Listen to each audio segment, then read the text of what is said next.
चालाक बकरी की कहानी। छोटा सा गांव था।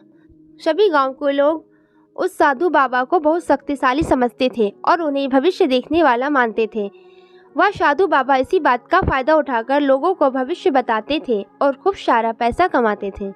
एक बार एक पति पत्नी बाबा के पास आए और कहा, साधु बाबा, हमारी शादी को कई साल बीत गए लेकिन हमें कोई औलाद नहीं हुई। क्या आप हमारी समस्या का हाल बता सकते हैं? ढोंगी बाबा ने सोचा कि यह पैसे वाले लगते हैं, इनसे अच्छे पैसे ठग सकते हैं। साधु बाबा ने कहा है, ठीक है, तुम्हारी इस समस्या का हाल हो सकता है, लेकिन तुम्हें इसके लिए मुझे 10,000 देने होंगे। यह सुनकर पति पत्नी ने कहा, इतना बाबा? साधु बाबा ने कहा, मैं इसे एक बकरी लूँगा और उसकी बलि दूंगा और वह बलि देने के बाद तुम्हें एक संतान प्राप्त होगी। यह सुनकर पति पत्नी साधु बाबा की बात मान लेते हैं। उसके बाद साधु बाबा को 10,000 रुपये दे देते हैं। साधु बाबा अपने 2 शिष्यों को बुलाते हैं और उनसे कहते हैं, गांव में जाओ और एक बकरा लेकर आओ और वह बकरी खूबसूरत होनी चाहिए और हट्टी कट्टी होनी चाहिए। यह सुनकर दोनों शिष्य गांव में बकरा लेने के लिए जाते हैं। गांव में पहुंचकर वह एक घर में जाते हैं जहां बहुत सारी बकरियां थीं। वह 2 बकरियां एक दूसरे से बातें कर रही होती, जिसमें एक काली बकरी होती है और एक सफ़ेद बकरी। सफ़ेद बकरी काली बकरी से कहती है, देखो, मैं बहुत ही खूबसूरत हूँ और मोटी ताजी हूँ, इसलिए यह मुझे ही खरीदेगा। काली बकरी सुनकर कहती है, यह तुम्हें खरीद कर खा जाएंगे। यह सुनकर सफ़ेद बकरी कहती है, यह मुझे अपने आश्रम में लेकर जाएंगे और मुझे खूब खिलाएंगे और मैं इसके बदले उन्हें दूध दूंगी। वह बकरी को 10,000 रुपये में खरीदते हैं और तभी बकरी बेचने वाला कहता है, यह रोज का 5 लीटर दूध देंगे। यह सुनकर दोनों शिष्यों कहते हैं, हमें दूध से कोई लेना देना नहीं, हम कल इसकी बकरी की बलि देने वाले हैं।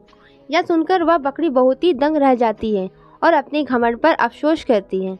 दोनों शिष्यों बकरी को लेकर आश्रम में जाते हैं और साधु बाबा से कहते हैं, यह रही बकरी साधु बाबा। साधु बाबा कहते हैं, ठीक है, कल सुबह तुम्ही से अच्छी तरह से नहला धुला कर तैयार रखना, कल सुबह इसकी बलि देने वाले हम हैं। बकरी रात भर सोचती है कि अब क्या किया जाए और आखिरकार वह यह सोचती है कि अब तो मरना है, क्यों ना एक तरकीब आजमाई जाए। जैसे ही दोनों शिष्यों उसे नहलाने के लिए नदी पर लेकर जाते हैं, वह उनसे कहती है, मुझे एक बात पता है जो बहुत ही रहस्य है, लेकिन मैं तुम्हें नहीं बताऊंगी। यह सुनने के बाद दोनों शिष्यों बकरी से पूछते हैं कि वह कौन सी बात है जो एक रहस्य बात है, हमें बता दो। यह सुनकर बकरी कुछ नहीं बोलती और जोर जोर से हंसने लगती है।